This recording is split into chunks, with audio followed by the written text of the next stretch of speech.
Chapter 8. Finale. They did not break up, but things got a bit different between Sergio and Sabrina. Wari nagkaroon ng lamat ang dati ay maganda nilang pagtitinginan. Magdadalawang linggo na silang hindi nagdidate. Sa tuwing magtatangka ang lalaki na yayain siyang lumabas, nagdadahilan siya. She just felt she needed to prove that he really loved her. Kung paano niya yun mapapatunayan at kung kailan ay hindi niya alam. Nang lumabas ang resulta ng examen sa ALS, nagtipon-tipon ng mga estudyante niya. Mismong si Alberto ang nag-announce kung sino-sino ang mga nakapasa. 45% ng mga estudyante ang nakapasa kabilang sina Miguel, Mrs. Ramirez at Randel. Inaasahan na ni Sabrina na si Sergio ang mangunguna sa mga to. Inalo niya ang mga estudyante hindi nakapasa. Natuwa naman siya na halos lahat ng mga to ay gusto pa rin mag-enroll sa susunod na batch. Sisiguruhin daw ng mga to na ipapasa na nila ang pagsusulit. Nung nagsipag-uwian na ang lahat at si Sergio na lang ang naiwan, iniligpit na niya ang kanyang mga gamit. Sabrina, nilingon niya to. Ipinapasabi ni Mama na sa bahay tayo mag-dinner. Next time na lang, Serge. Pakisabi sa mama mo na uuwi ako ngayon sa Manila. Nagulat ito. Uuwi ka? Hindi mo man lang sinabi sa akin? Hindi ko ba nasabi sa iyo? Nilipitan siya ng nobyo at hinawakan sa magkabilang balikat. I miss my girlfriend. Ramdam na ramdam ko ang animosity mo sa akin. Gusto na niyang bumigay. Gusto na niyang yakapin ito, hagkan ito at malingdamhin ang ligayang dulot ng mga halik at yakap nito. Babalik din naman ako agad. Galit ka pa rin ba sa akin? Ngumiti siya. Kailanman hindi siya pwedeng magalit sa lalaking lawis niyang mahal. Pero marapat lang siguro na masiguro niyang mahal siya nito. Tumiyad siya at binigyan ito ng isang mabilisan na halik sa labi. Babalik din ako agad sa linggo ng hapon. Engagement kasi ni Judy at ng boyfriend niya bukas. I need to be there. Hinapit ni Sergio ang baywang niya. Ayaw mo ba akong isama? Alam kong may nirarush kayong trabaho. At saka kailangan mo ng paghandaan ng pag-enroll mo sa college. Pwede ka pa mang humabol kasi simula pa lang ng semester. Magdadrive ka mag-isa? Nag-aalalang tanong nito. Sanay naman ako na magmaneho. Alas 5 pa lang naman. Wala pang alas 8 ay nasa Maynila na ako. Ring me kapag nasa Manila ka na. Tumango siya. Hindi siya tumingin ng hapitin nito ang batok niya at gawa rin siya ng mariing halik sa labi. Ginantihan niya to sa parang alam niya. She loved this man so much. Ilang sandali pa ay binabagtas na ni Sabrina ang kahabaan ng kalsada palabas sa San Alfonso, patungo sa diversion road patungo sa Maynila. Napasulyap siya nang may napansin na isang itim na Nissan Patrol sumusunod sa kanya. Sa likod ng sasakyang iyon ay may backup na isang itim na Pajero. Inalihan siya ng kaba nang nakilala ang sasakyang iyon kay Inigo. Mas natakot siya nang nag-overtake sa kanya ang Nissan Patrol at humarang sa daraanin niya. She stepped on the brake. Nakita niyang bumaba mula sa sasakyan si Mayor Inigo at lumapit sa kotse niya. Pinalakas niya ang kanyang loob. Ibinaba niya ang bintana ng kotse niya. Anong kailangan mo, Mayor? Halos malaslas ang labi nito sa pagkakangiti. Alone, Sabrina? Sinulyapan niya ang kanyang cellphone sa bakanting upuan sa tabi niya. Nakaramdam siya ng panganib. Anong pakialam mo? Hawak na niya ang cellphone niya. Muli ay sinulyapan niya yon bago mabilisan na pindot ang call button. Si Sergio ang huli niyang kausap kanina lang bago siya lumabas ang diversion road. He called just to say he loved her. She just had to press the recent call registered. It was already connecting. Sana marinig kagad ng nobyo ang tawag niya at maalarma to. Ang tanga talaga ng boyfriend mong si Sergio. Dati, si Ed ang pinabayaan. Ngayon, ikaw naman. Yumuko ang alkalde at inilapit ang ulo sa kanya. Ang magagandang babaeng gaya mo, hindi dapat pinababayaan. Nagkamali siyang binuksan niya ang bintana ng kotse niya. Nang isasara na niya yon, naiharang na ni Inigo ang kamay nito. Nilikuban na siya ng takot. Hindi nakaligtas sa kanya ang may alak na hininga nito. Leave me alone, Mayor. Oh? May magagawa ka ba kung ayaw kong iwan ka? He unlocked the door and with one hand, hinila siya nito palabas ang sasakyan. "Bitawan mo ko!" Sa halip na bitawan siya ay hinapit siya nito sa bewang at sa pilitang isinakay sa kotse nito. Nagsisigaw siya pero biglang nagdilim ang paningin niya at nawala ng ulirat nang simuraan siya nito. Nabitawan niya ang hawak na cellphone. Parang binabangungot sa seryo habang pinapakinggan sa cellphone ng usapan ni na Mayor Inigo at Sabrina. Mabilis na mabilis ang pagpapatakbo niya ng kotse. Nang kausap niya ang kasintahan kanina, hindi nito alam na susundan niya to patungong Maynila. Ang balak niya ay habulin to at kapag naabutan niya, iiwan nila ang kotse nito sa isang talyer sa susunod na bayan at siya ang maghahati dito sa Maynila. Ayaw niya na magmaneho to na mag-isa. Alam niya na saktan niya ang dalaga dahil sa hindi niya pagsasabi kung gaano niya ito kamahal. He wanted to be more open now. He wanted to be more vocal. He wanted to tell her that Edna was his past and she, Sabrina, was his present and his future. Na mahal niya to. Na gusto niya itong yayaing pakasal. Gusto niya siyang mismo ang magsabi sa mami nito na kung maaari, mauna na silang magpakasal sa kapatid nito na si Judy. Ngayon ay nasa panganib si Sabrina sa kamay ng buhong na si Mayor. Makakapatay siya kapag may nangyaring masama sa dalaga. Hindi na siya papayag na muling maranasan ang napakasakit na nangyari sa kanya nang nawala ang babaeng minamahal.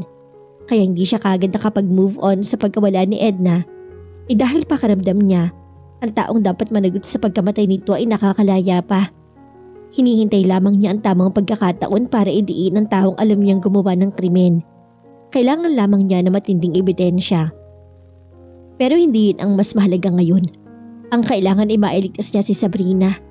Ikamamatay niya kapag may mangyaring masama rito. Habang mabilis ang takbo ng kotse niya ay inidadial niya ang numero ni Alberto. Sinabi niya rito ang nangyari at kailangan niya ang tulong ng mga kaibigan nitong pulis na hindi kapanalig ni Inigo. Kailangan mawakasan ng kabuhungan ng kanilang mayor. Kailangan niyang iligtas si Sabrina kahit maging dahilan pa yon ng kamatayan niya. Nadaanan niya ang abandonadong kotse ng nobya. Mas binilisan pa niya ang pagdadrive. Maya-maya, natalunan niya ang sasakyan ni Inigo at ang backup car. Huminto ang mga to sa isang liblib na lugar. He stopped his car and stepped out. Hawak niya ang kanyang cellphone at pinindot niya ang numero ni Alberto bago inilagay yun sa bulsa ng kanyang polo. Bumaba rin ng alkalde. Ang dalawang bodyguards nito ay lumapit sa likuran niya at hinawakan ng kanyang mga braso. May hawak na baril si Inigo sa kanang kamay. "Ang lakas naman ng loob mo, seryo? Paano mo kami nasundan? Ibigay mo sa akin si Sabrina, hayop ka!" Sigaw niya. Habang pilit na nagpupumigla sa pagkakahawak ng dalawang bodyguards nito. Tumawa to ng malakas. "Gago ka ba? Nasa akin na? Ibibigay ko pa? Kung si Edna nga, nakuha ko sa'yo. Si Edna na matagal mong inaligaan. Si Sabrina pa kaya na kailan mo lang nakilala?"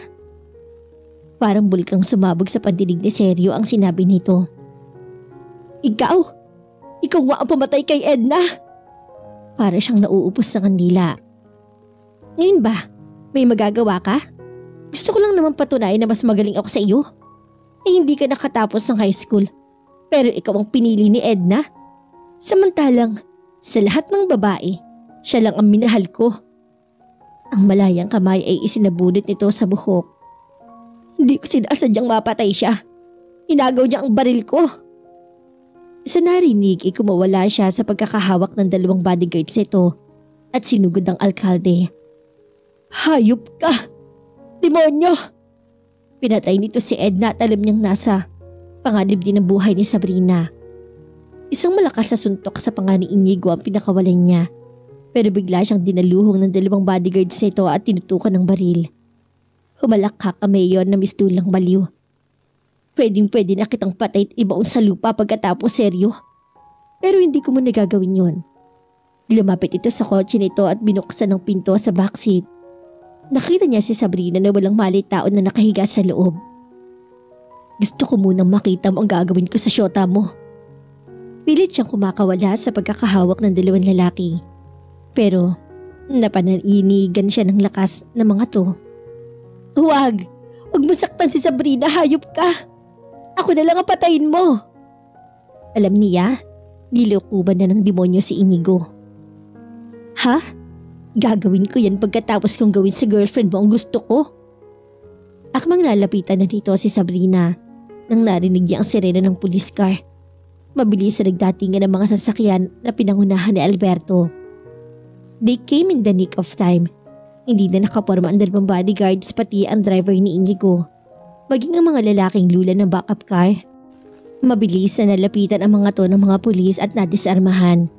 Kaagad nang bumaba si Alberto sa kotse nito. Mayor, sumuko ka na. Nabigla si Inigo. Anong ibig sabihin nito? Itinutok nito ang baril sa mga pulis. Huwag kayong lalapit. Narinig namin lahat ang sinabi mo, Mayor. Anong Chief of Police? Naidayal ni Sergio ang telepono at konsehal at narinig namin ang pag-amin mo sa pagpatay kay Edna Mendoza. Natigalgal ito. Bigla, itinutok nito ang baril sa wala pa ring malay na si Sabrina na nakahiga sa loob ng kotse nito. Papatayin ko siya. Mabilis naman ako kumilos si Sergio. Nilundag niya ang kanibal at tumilapon ang baril nito. Dalawang magkasunod na suntok ang pinakabalan niya sa mukha nito na nagpatumba rito. Mabilis itong nilapitan ng mga pulis at nilagyan ng posas. Kaagad naman niyang nilapitan ng nobya. Sabrina. Hiniplos niya ang mukha at buhok nito. Hindi niya mapapatawad ng kanyang sarili kung may masamang nangyari dito. Hindi niya napigilan ang pagdaloy ng luha sa kanyang mga mata. Alam niya sa mga sandaling iyon, tuluyan na niyang matatalikdan ang sakit na dulot ng pagkawala ni Edna. Dahil mabibigyan na ng katarungan ng pagkamatay nito. Magagawa na niyang mahalin ng lubos at walang pasubali ang pangalawang babaeng nagbigay sa kanya ng pag-asa at pagmamahal. Alam niyang binuhay ng Diyos sa katauhan ni Sabrina si Edna. Seryo? Mahinang bulong ni Sabrina na nagkamalay na. Nakita niya umiiyak sa Seryo. Hinigkan siya nito. Ligtas ka na.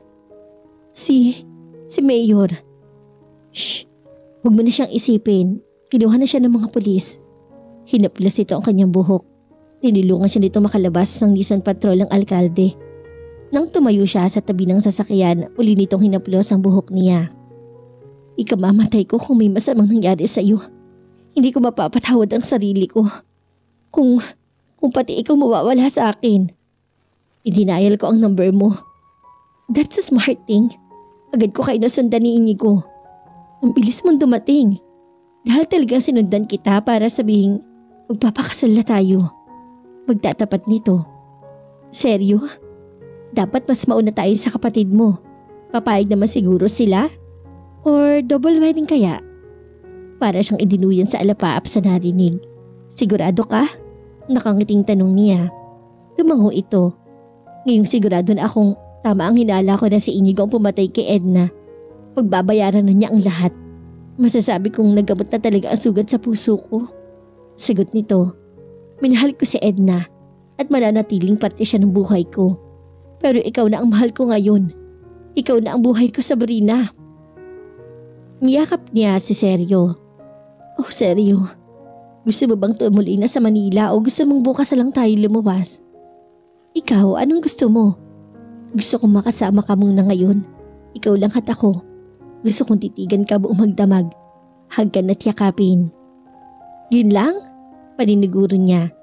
Hinawakan nito ang kamay niyang may suot na purity ring. Yun lang. Pangako, hindi ko sisirain ang pangako mo sa iyong mami at sa iyong sarili. Niyakap niya tumuli. I love you. I love you more. Simula ngayon, mas magiging vocal na ako sa pagsasabi niyan. Pwede ba kayong mabala? Singit ng isang tinig at sabay silang napalingon kay Alberto. Nahulog na rin sa batas ng demonyong si Inigo. Ewan ko lang kung may magagawa pa siya sa patong-patong na kasong isasampa natin sa kanya. Sabi nito. Salamat, Sergio. Kinamayan to ni Sergio. Salamat din, pare. Kung medyo nahuli kayo, baka kung ano na nangyari sa amin ni Sabrina. Wala yun. Gusto nating lahat na matapos ang kabuktutan ni Mayor. Kapag ikaw na ang Mayor, gaganda na ang takbo ng buhay sa San Alfonso. Nakangiting saad nito. Kung mga kagaya mo ang nasa paligid ko, alam kong hindi ako maliligaw ng landas. Ganti ng konsehal. Hinawakan ni Sergio ang kamay ni Sabrina. Baka mauna na kaming magpakasal sa iyo ni Anita, pare. Ayoko nang patagalin pa. Aba, Ayos yan. Tiyak na matutuwa rin si Anita. Masayang tugon nito. Magkahawa kamay sila naglakad patungo sa kotse ng binata. Pagkapasok nila sa loob ay hindi na siya tumanggi ng muling hagkan nito. Isang dakilang pag-ibig ang alay ni Sergio sa kanya. Natupad na ang mahalagang bagay na inaasam-asam niya. Wakas. At dito na po nagtatapos ang kwento ng pag-ibig ni Sergio at Sabrina. Nawa kayo nag-enjoy at na-in-love. Samahan niyo ko muli sa mga susunod pang nakaka-inspire at nakakakilig na mga kwento ng pag-ibig na aking ibabahagi. Maraming salamat po. Hanggang sa muli. God bless us all.